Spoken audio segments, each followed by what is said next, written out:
Ассалаумағалейкум достар. Бүгінгі видеода екі этажды зданияның электромонтаждық жұмысы. Бұл жаққа пайдаланылған проводы вводной бастапқы сырттан келген провод 6-лық сечениялық алюмин провод. Ал розеткілерге 4-лік сечениялық провод болды. Ал освещениеге 2-де 2,5-лық провод пайдаланылдық.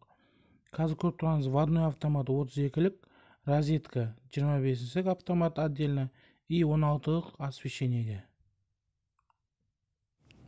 Мынау екінші этаждың полный освещениесін тарттық.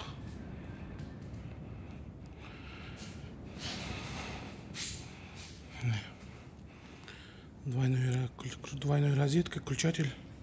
Мына жақта да сондай. Полный екі жақта да двойной розеткадан.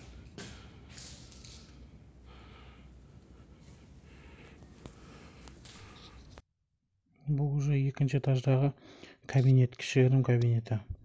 Бұл жақта да отдельно розетка тартылған 3 жерге. Көрінді 3 жерге. И двойной включатель. Осы жаңа кішкентай кабинетке және мынау санузелге, туалетке. Мынау щит вводной общий. Вводной трехфазный автомат 40-лық. Сосын 32-лік. Бірінші этажға, екінші этаждың розеткілер 25-лік. Аристонға розетка 25-лік. 16-лық освещениенікі. Осы